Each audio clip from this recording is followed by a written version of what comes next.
Good morning and welcome to path of evolution.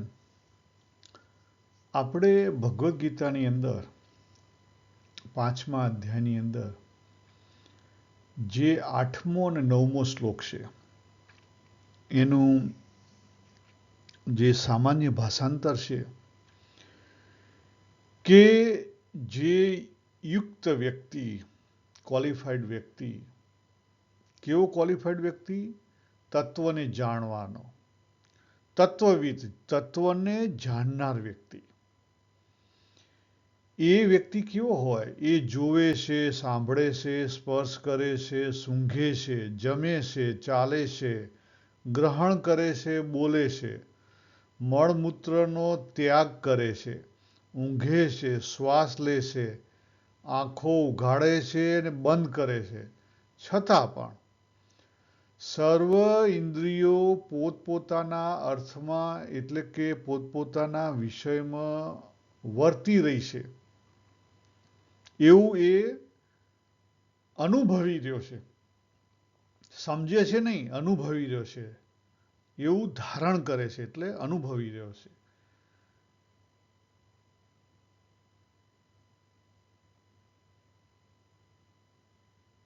પરંતુ પોતે કશું જ કરી રહ્યો નથી એવું માને છે. આવો જે વ્યક્તિ છે એની શું પ્રાપ્તિ છે એની ભગવાન વાત કરે છે 10મા શ્લોકની અંદર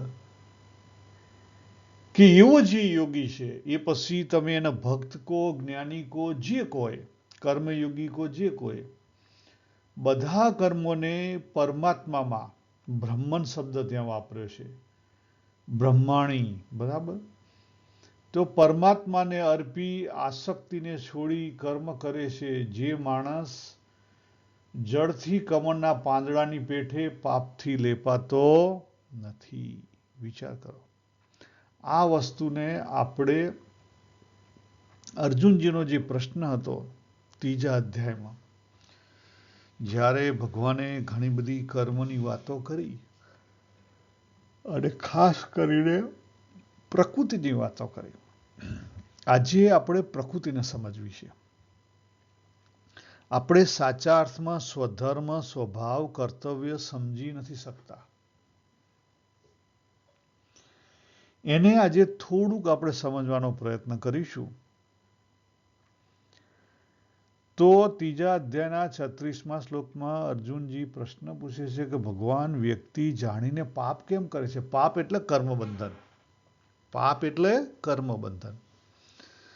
માણસ કર્મનું બંધન કેમ થવા દે છે? તો ઘણા બધા ઋષિમુનિઓ, સંતો, મહાત્માઓ ઘણા બધા અલગ અલગ રીઝનો આપે છે. કોક કે માયા છે, કોક કે અજ્ઞાન છે, બરાબર? શાસ્ત્રની દ્રષ્ટિએ અજ્ઞાન છે, બરાબર? પણ આપણે જે પરિસ્થિતિએ ઊભા છીએ એ દ્રષ્ટિથી જોઈએ તો રાગ અને દ્વેષ છે. અને એ રાગ દ્વેષની નીચે જોઈએ તો શું છે? જે કહીએ કામના, મમતા એટલે રાગ અને દ્વેષ. કામનાથી શરૂઆત થાય. કામનાથી શરૂઆત મમતા સુધી પહોંચે ને મમતાની શરૂઆત થાય એ પછી ક્યાં પહોંચે? અહંતા સુધી પહોંચે. એટલે જો પહેલી કામના તોડવામાં આવે તો પછી મમતા ને અહંતા ઊભી ના થાય. ખ્યાલ આવે? અત્યારે આપણી અંદર છે, નેચરલી છે, કારણ કે આપણે આગલા જન્મથી લઈને આવેલા છીએ. પરંતુ આપણે જે લઈને આવ્યા છીએ એ ખોટી છે? ના, ખોટી નથી. આપણને બધા સાધન આપવામાં આવેલા છે. ભગવાને આપણને બધા સાધનો આપ્યા છે. આ શાસ્ત્રની રીતે સમજવું હોય તો જો નાનું બાળક છે એની અંદર આ બધી ક્રિયાઓ થઈ રહી હોય અને પોતે એવું નથી માનતું કે હું કરું છું એટલા માટે તો એ નિર્દોષ છે. આપણે માનીએ છીએ એટલા માટે આપણે નિર્દોષ નથી. આપણી અંદર ભેદ છે એટલે આપણે નિર્દોષ નથી. ભગવાને બધું સમજાયું કે ભાઈ પ્રકૃતિનું ગુણોનું કામ ગુણોની અંદર થઈ રહ્યું છે, હાન નાન બધી વસ્તુ આપણને બુકની દ્રષ્ટિથી ખબર પડી જાય. યસ, બરાબર છે, જે ભગવાને સમજાવ્યું બરાબર છે 100%. પરંતુ આપણા વ્યવહારમાં નથી આવતું. આપણા વ્યવહારમાં આવતું નથી. તો સૌથી પહેલા આપણે પ્રકૃતિને સમજીએ, પછી સ્વધર્મને સમજીએ. કારણ કે જો ભગવાને 3જા અધ્યાયના 35મા શ્લોકમાં અર્જુનજીને ચોખ્ખી ના પાડી કે પોતાના ધર્મ ગમે તેવો હોય, સ્વધર્મ અધૂરો હોય તો પણ પોતાનો ધર્મ ને ફોલો કરવો, બીજાનો ધર્મ અપનાવવો નહીં. કેમ અર્જુનજીને આવું કીધું? કારણ કે અર્જુનજીને કયો ધર્મ જોતો હતો? બ્રાહ્મણનો ધર્મ. અર્જુનજીને લડાઈ કરવી નહોતી, એમને પોતાનો ધર્મ બજાવવો નહોતો. તો એમનો સ્વભાવ તો ક્ષત્રિય હતો. યસ, સ્વભાવ ક્ષત્રિય હતો, છતાં સ્વધર્મમાંથી એ ભાગી રહેતા. આવું થાય? યસ, થાય. અને મોટા ભાગે અત્યારે આપણે દરેક વ્યક્તિ પરધર્મને થોડા ઘણા અંશે અનુસરીએ છીએ. જો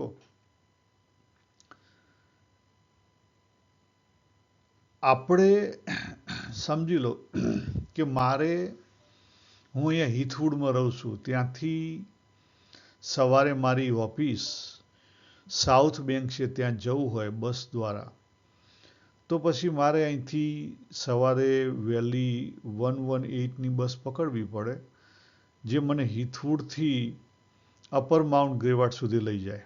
ત્યાં મારે બસ બદલી દેવી પડે. ત્યાં પછી બીજી બસ મારે પકડવી પડે ત્યાંથી 111 કે જે મને સાઉથ બેંક લઈ જાય. એ જ રીતે આપણા જીવનની અંદર પણ જે સમયે આપણે જે જરૂરી હોય એ પ્રમાણે આપણો રોલ ભજવવો પડે અને એ પ્રમાણે આપણે ધર્મ પણ સ્વીકારવો પડે. દાખલા તરીકે જીવનની અંદર જ્યારે મહારાજ પોતાના જીવનની અંદર એક્ઝામ્પલ માટે કે ભાઈ સ્વામિનારાયણ ધર્મ આવ્યો તો મેં બરાબર છે એની સાથે હું લાગી ગયો, જેટલું મારે જરૂર હતું એની સાથે એમાંથી મેં લઈ લીધું. પછી કે મેં એમાંથી હું પડી ગયો છું એવું નથી, કે એમાંથી બહાર નીકળી ગયો એવું પણ નથી. તો એ સાથે જ છે, પણ એ હવે મારે એ પ્રાયોરિટી નથી, કારણ કે મારે બસ બદલાઈ ગઈ. ખ્યાલ? કે મેં બીજી બસ પકડી ના, બીજી બસ પકડવાની જરૂર નથી. તમારે જ્યારે જરૂર ના હોય તો પછી બીજી બસ શું કેમ પકડો? અત્યારે જે મારે જોતું હતું એ મેં મેળવી લીધું. ખ્યાલ? એટલે કહેવાનો અર્થ એક જ કે આપણે દરેક વ્યક્તિએ, કારણ કે દરેક શાસ્ત્ર, આજે ભગવદ્ ગીતા છે કે વચનામૃત છે, એ જે તે સમયે કોકના અનુસંધાનમાં કહેવામાં આવ્યું હતું, પણ એ જેમ છે તેમ આપણી ઉપર લાગુ પડે નહીં. કારણ કે દરેક વ્યક્તિ યુનિક છે, દરેકનો સ્વભાવ અલગ છે. દરેકનો સ્વભાવ અલગ છે. યસ, આપણે આપણા આગળના કર્મોને લઈને, આ વખતના કર્મોને લઈને દરેકનો સ્વભાવ અલગ છે, દરેકનો સ્વધર્મ અલગ છે. અને એ બેને લઈ આપણું કર્તવ્ય પણ આપણા પોતાના સમયે વર્તમાનની અંદર જે કંઈ હોય એ લાગુ પડે. આટલું સમજી ગયું? હવે આપણે થોડુંક પ્રકૃતિ વિશે સમજીએ. હવે જે ભગવાને 5000 વર્ષ પહેલા વાત કરી હતી, જો અહીંયા સ્ક્રીન ઉપર દેખાય છે, આને થોડુંક આપણે સમજી લઈએ. ભગવાને જે આખી પ્રકૃતિની વાત 5000 વર્ષ પહેલા કરી હતી, 3જા અધ્યાયનો 27મો શ્લોક, પ્રકૃતિનું કામ પ્રકૃતિની અંદર પ્રકૃતિના ગુણો વડે થાય છે. પ્રકૃતિના કેટલા ગુણ? 3 ગુણ. હવે જો મેં અહીંયા લખ્યું છે સત્વગુણ, રજોગુણ અને તમોગુણ. અને આખી પ્રકૃતિ બતાવી. આખું બધું પ્રકૃતિ જ છે, પણ આ મેઇન પ્રકૃતિનો ફ્લો બતાવ્યો, કારણ કે એ વહેતી નદી જેવું છે. અને એની અંદર મેં ગોલ્ડન લાઈન બતાવી છે. એ ગોલ્ડન લાઈન કેમ બતાવી પડી? એટલા માટે કે પ્રકૃતિ એકલી કદાપી હોય નહીં. પુરુષ અને પ્રકૃતિ બે સાથે હોય. પ્રકૃતિ રેલાય છે. આ ચિત્ર અધૂરું છે, યસ અધૂરું છે. આ સમજાવવા માટે બનાવેલું છે. થોડીક સમજણ માટે બનાવેલું છે, એટલે આને ફિક્સ તરીકે પકડી ના લેતા, 100% સાચા તરીકે ના પકડી લેતા. ખ્યાલ? એટલે જે પ્રકૃતિનો ફ્લો વહી રહ્યો છે, એ પ્રકૃતિ પુરુષના આધારે વહી રહી છે. અને પ્રકૃતિના 3 ગુણો છે: સત્વગુણ, રજોગુણ અને તમોગુણ. હવે એને પોઝિટિવ, નેગેટિવ એ બધી બાબતોમાં બહુ પડવાની જરૂર નથી. આપણા પોતાના સ્વભાવ માટે આ જે બીજું ચિત્ર બનાવ્યું છે ને, આપણા પોતાના સ્વભાવને લાગુ પડે. આ મોર સમષ્ટિને લાગુ પડે. અને આ જે બનાવ્યું છે ને, એ આપણા પોતાના માટે લાગુ પડે. કે એક બાજુ આ જે ગ્રીન એરો છે, જેની અંદર તમો ગુણ પ્રધાન છે, પણ તમો ગુણ પ્રધાન હોય એને કર્મ તો કરવું જ પડે, એને ક્રિયાઓ તો કરવી પડે. તમો ગુણ શું છે? જુઓ, પહેલા સમજી લઈએ. રજોગુણ ગતિ માટે જવાબદાર છે. સત્વગુણ સ્થિરતા માટે જવાબદાર છે, અથવા અપલિફ્ટ માટે. સ્થિરતા કહો કે અપલિફ્ટ કહો. અને તમો ગુણ છે એ અવરોધ માટે, એટલે રજોનો વિરોધી તમો. ખરેખર એવું કહી શકાય. વાઇડર જે પ્રકૃતિ છે એની અંદર એ કહી શકાય.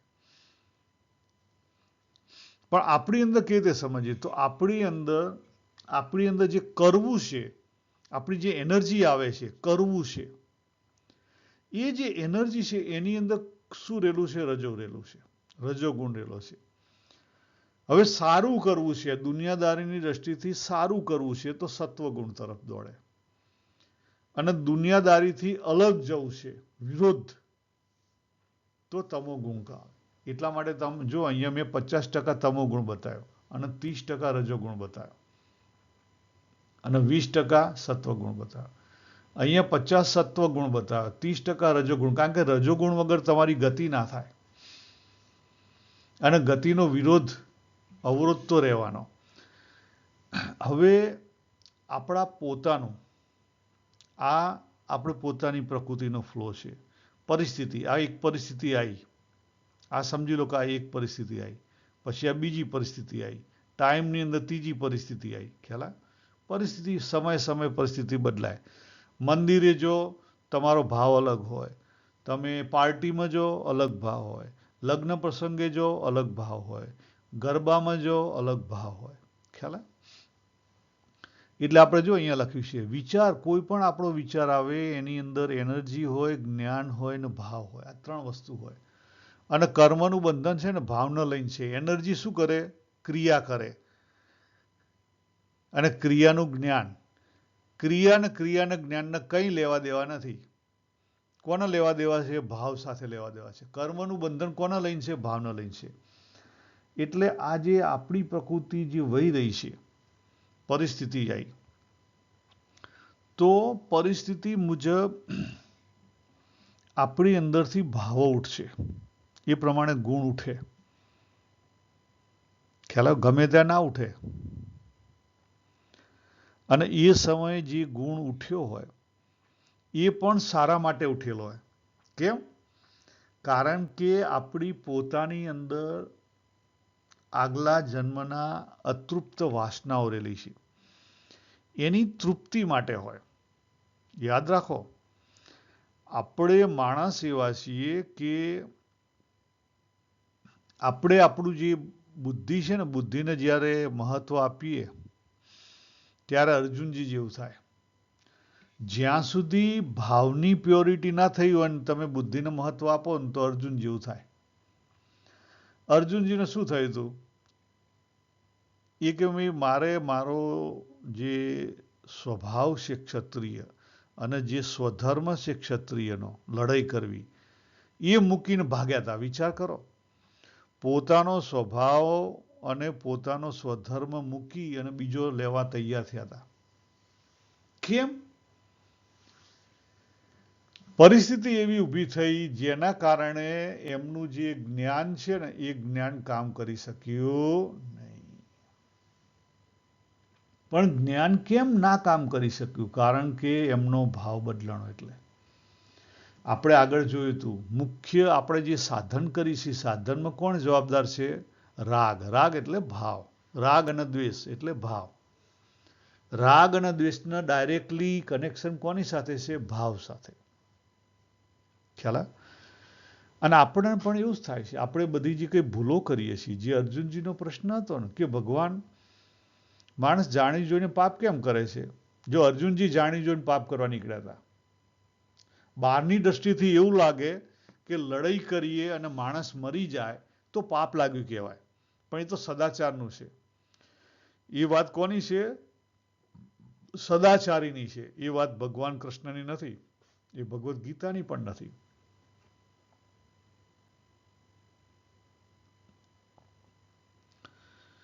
ભગવાને અર્જુનજીને શું કીધું? 18મા અધ્યાયનો 17મો શ્લોક, કે તું કર્તૃત્વ ધારણ કર્યા વગર આખું લશ્કર કાપી નાખીશ, તને પાપ નહીં લાગે. અને ડગલે ને પગલે ભગવાને એ જ વાત કરી કે આસક્તિ છોડીને જે વ્યક્તિ કર્મ કરે એને કદાપી કર્મ લાગે જ નહીં. કમળના પાંદડાની પેઠે પાપથી લેપાતો નથી. લ્યો, 5મા અધ્યાયના 10મા શ્લોકમાં એ જ વાત કરી. બધી જગ્યાએ ભગવાને એ જ વાત કરી. એટલે વસ્તુ કઈ છે? અર્જુનજીને શનો રાગ આવ્યો?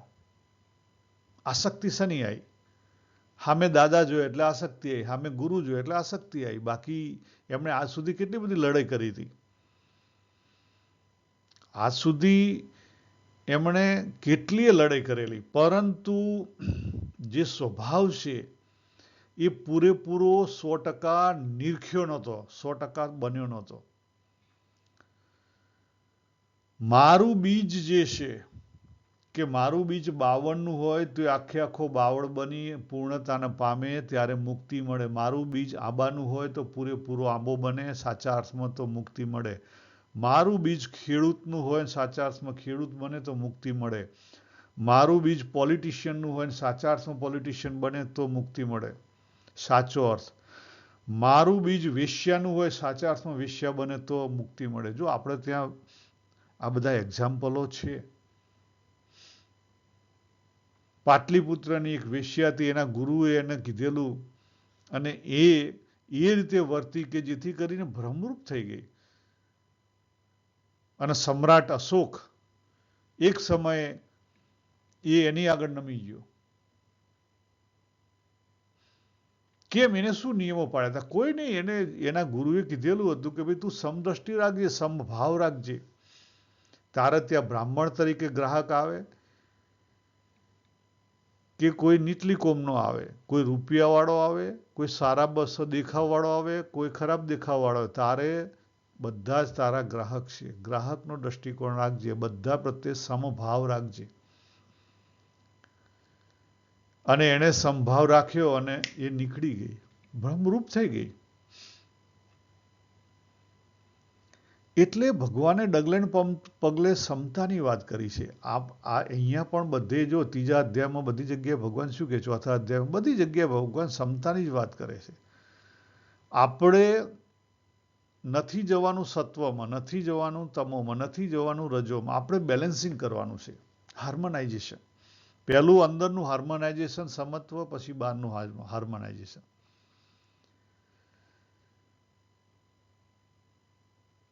એટલે સ્વધર્મ,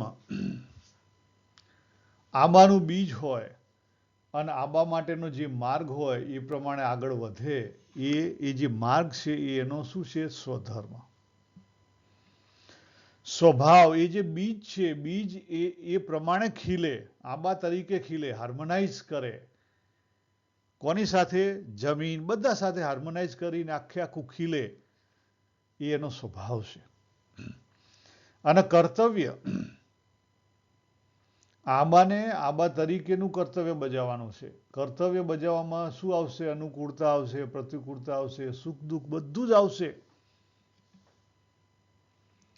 યાદ રાખો, આપણે બાપ બન્યા એટલે આપણી પોતાની જવાબદારી છે, આપણું કર્તવ્ય આવ્યું. જ્યારે એ કર્તવ્ય જે સમયે બજાવવાનું હોય એ બજાવવું જ પડે તો તમે સાચા. ખ્યાલ? જે બીજ છે તે છોડ અથવા વૃક્ષ બની અને પૂર્ણતાના પામે ત્યારે મુક્તિ થાય. 100 વાતની એક વાત. અને બીજું, આપણી મુક્તિ કેમ નહીં થતી? આ બધું શબ્દોની ખબર પડ્યા છતાં, જીવનમાં આટલું બધું દુઃખ આવે છતાં મુક્તિ કેમ નથી થતી? ના ના ના, જીવનમાં સાચું દુઃખ નથી આવ્યું. આપણે જીવનમાં દુઃખ આવ્યું છે, પણ એને જેમ છે તેમ આપણે એને એક્સેપ્ટ નથી કરેલું, સાચા તરીકે નથી એક્સેપ્ટ કરેલું. આપણે બીજે ક્યાંક આશરો લઈ લીધો. તમને જીવનની અંદર ડાયાબિટીસ થયો હોય, ડૉક્ટર કહે કે હવે સુગર નહીં ખાવાની, જો તમે સાચા અર્થમાં એને સમજી લો કે ના, હું સુગર ખાઈશ તો મુશ્કેલી થશે, તો તમે સુગર છોડી દો, કારણ કે તમને સાચી રીતે સમજાઈ ગયો. પણ જો કેટલીક વાર કેટલાક આપણા બાપ દાદાઓ એવા છે કે એમ કહેવા, ભાઈ મરી જવાની એમાં કંઈ વાંધો નહીં, સુગર ખાઈ લેવા દે, અથવા સુગર ખાઈને પછી ઉપર બીજી ટેબ્લેટ લઈ લેવા, ચાલશે. એટલે આપણે એકબીજા આ રીતે હાંધા હોદીએ તો પછી એમાંથી બહાર ના નીકળાય. ભગવાન બુદ્ધે વાત કરી એમના જીવનમાંથી, એ પોતે સમજ્યા કે સંસાર દુઃખરૂપ છે, પણ એ તો એ પોતે સમજ્યા, આપણે નથી સમજ્યા, આપણા માટે નથી. અને જે લોકો સાધુ થઈ જાય એ તો લગારે સમજ્યા નથી, કારણ કે એમને તો કોઈ અનુભૂતિ જ નથી. ખ્યાલ? એમની તો કોઈ અનુભૂતિ જ નથી, એટલે એમને તો પૂર્ણતાએ પહોંચવા બહુ કઠિન માર્ગ છે એમના માટે. હવે આ જે ભગવાને આખી પ્રકૃતિની જે વાત કરી આજથી 5000 વર્ષ પહેલાની, એ અત્યારે હાલ સાયન્સે કંઈક શોધ્યું છે, એ પણ એવું જ શોધ્યું છે સેમ જ, કે નાનામાં નાનો જે આ જે પ્રકૃતિ છે આપણી, એનો નાનામાં નાનો કણ એટલે એટમ. અને એટમની અંદર આ જે સેન્ટર છે એને ન્યુક્લિયસ કહેવાય. આ સેન્ટરની અંદર પોઝિટિવ પ્રોટોન રહેલો છે અને ન્યુટ્રલ ન્યુટ્રોન રહેલો છે. આ બે વચ્ચે રહેલા છે, અને એની આજુબાજુ ઇલેક્ટ્રોન્સ ભ્રમણ કરે છે. આ બધા જૈન પાસા આવે. સેમ વસ્તુ ભગવાને શું કીધું કે ત્રણેય ગુણ હશે, પણ એક ગુણ પ્રભાવી હશે પરિસ્થિતિની અંદર. આ સામાન્ય પરિસ્થિતિ છે, આ સ્પેશિયલ પરિસ્થિતિ છે.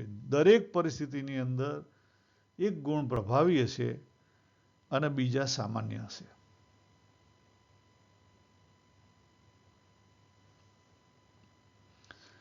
આ પ્રકૃતિ સમજણી હોય તો પછી હવે આપણે થોડુંક સ્વભાવ, સ્વધર્મ અને કર્તવ્ય તરફ થોડુંક નજર કરી લઈએ. આપણું ફેવરિટ, આપણે ભાગેડું નથી બનવાનું. યાદ રાખો, શું કરવાનું છે? જાગવાનું છે. ક્યાં જાગવાની છે? પહેલી વસ્તુ યાદ રાખો કે આપણે આપણા આગળના કર્મોને લઈ આ વખતે કેટલાક અતૃપ્ત વાસનાઓ હશે, કેટલીક ટેવો હશે, બધું હશે, નહીં હોય એવું નહીં. એટલે સૌથી પહેલા તો પોતાની જવાબદારી સ્વીકાર લો. પેલું છે ને, મધર ઇન્ડિયાનું બહુ સરસ એક ગીત છે, દુનિયા મેં હમ આયે હે તો જીના તો પડેગા. બરાબર? ભગવાને ચોથા અધ્યાયમાં શું વાત કરી? યજ્ઞ કરો, લોહીનું પાણી, બધું યજ્ઞરૂપ છે. આપણે યજ્ઞ તો કરીએ છીએ, પણ અધૂરો યજ્ઞ થાય છે. આપણો યજ્ઞ કેવો થાય છે? અધૂરો યજ્ઞ થાય છે. આપણે સાચા અર્થમાં આપણી પર્સનાલિટી ઓળખી અને એ પ્રમાણે આપણા સ્વભાવને આપણે રેલાવતા નથી અને સહજતામાં લઈ જતા નથી. સ્વભાવને પહેલું સહજતામાં કઈ રીતે આવે? સ્વભાવમાં પહેલી વસ્તુ હોય ને, દ્વેષ કાઢવાની વાત કરી. હું ફરી કહું, ભગવદ્ ગીતામાં સૌથી પહેલી વસ્તુ વાત કરવામાં આવી તો સ્વભાવમાં રહેલો દ્વેષ કાઢો. દ્વેષ નીકળશે તો રાગ ઓછો થશે. પહેલો દ્વેષ કાઢો. ભલે રાગ રહ્યો, રાગ સારી બાબત છે, પહેલો દ્વેષ કાઢો, પછી રાગ ઉપર આવો. આવા રાગ છે, રાગની અંદર જે કઈ ઇમ્પ્યોરિટી છે કાઢો, આસક્તિ છે એને કાઢો, તો પછી સાચો પ્રેમ દેખાશે. આપણે ગઈ વખતે વાત કરી હતી, અહીંયા જે દેખાય છે આ આસક્તિ છે, મોહ છે, આ બધો મોહ છે, આસક્તિ છે, આ બધા તીર રહ્યા. એની વિરુદ્ધ આ શું છે? શુદ્ધ પ્રેમ છે. આપણને અત્યારે હાલ આપણા ફેમિલી માટે પ્રેમ તો છે, પણ એની અંદર અશુદ્ધિ રહેલી છે. એ અશુદ્ધિ જો ટળે, ભગવાને પોતાની પર્સનાલિટીની કેમ વાત કરી અને કર્મને કેમ હાથે જોડ્યા? કારણ કે પોતાની પર્સનાલિટી પ્રમાણે કર્મ કરીએ તો શાંતિ રહે. શું રહે? શાંતિ રહે. અને શાંતિ રહે તો આપણી બુદ્ધિ પ્રકાશિત થઈ જાય, વિવેક રહે. અને વિવેક થાય તો ધીરે ધીરે ધીરે આપણી અંતઃકરણની શુદ્ધિ થાય. અંતઃકરણની શુદ્ધિ થાય તો આપણી અંદર સહજતા, સરળતા, તરલતા આવવા માંડે. વિચાર કરો. એટલે અગત્યનું, તમે તમારી પર્સનાલિટી ક્યાં શોધવા જશો? એ બધામાં ઊંડા ઉતર્યા વગર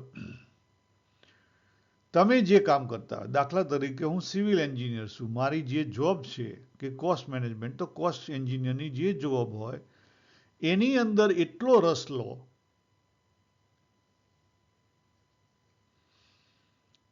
કે એમાંથી કોઈ પણ જાતનો સ્ટ્રેસ ઊભો ના થાય. જે પ્રમાણે આપણને કશાકની અંદર રસ હોય, કે ભાઈ કેટલાકને સંગીતકારના સંગીતમાં રસ હોય, ચિત્રકારના ચિત્રમાં રસ હોય, તો એ રીતે તમને જે ધંધો મળ્યો હોય એની અંદર પૂર્ણ રસ લો. તમે એ ધંધાની અંદર પૂર્ણ રસ લેશો તો ઓટોમેટિકલી તમને એમાંથી સંતોષ આવશે. અને સંતોષ આવશે ને તો તમે 50 કલાક 60 કલાક કામ કરશો, તમને સ્ટ્રેસ નહીં ઊભો થાય. તો તમારી બુદ્ધિ સરખી રીતે કામ કરી શકશે. અને એકવાર જીવનની અંદર સંતોષ આવશે ને કામ કરવાથી, પછી ધીરે ધીરે એ સંતોષની વેલ્યુ તમારા જીવનમાં આવશે. પછી ખાવા બેઠા હોય એની અંદર લાવો. દરેક કામની અંદર સંતોષ ક્યાંથી આવે છે શોધો. પતિ પત્નીના વ્યવહારની અંદર સંતોષ શોધો. દરેક જગ્યાએથી સંતોષ શોધો. તો ધીરે ધીરે ધીરે આત્મના તુષ્ટ થશે. અને કરવું કોને પડશે? આપણે જાતે. ઉદ્ધરે આત્મને આત્મના. ખ્યાલ આવી ગયો? એટલે વિશેષ બહુ ડીપની અંદર સ્વધર્મ અને સ્વભાવ ને કર્તવ્ય અને પર્સનાલિટી ક્યાં શોધવા જશો? શરૂઆત કરો સિમ્પ્લિસિટીની. નિર્દોષતા આવશે. સરળ બનશો તો ઓટોમેટિકલી બધું આવશે. પણ આપણે દેખાડો કરવો છે તો કદાપી ઉકેલ આવશે નહીં. અને ભાવ ઉપર મહત્વ આપો. કોની ઉપર મહત્વ આપો? ભાવ ઉપર. તો આપણો ઉકેલ આવશે, નહીં તો કદાપી આવશે નહીં. આપણે અહીંયા પૂરું કરીએ. સર્વેને જય શ્રી કૃષ્ણ. હરિઓમ તત્સત. હરિઓમ.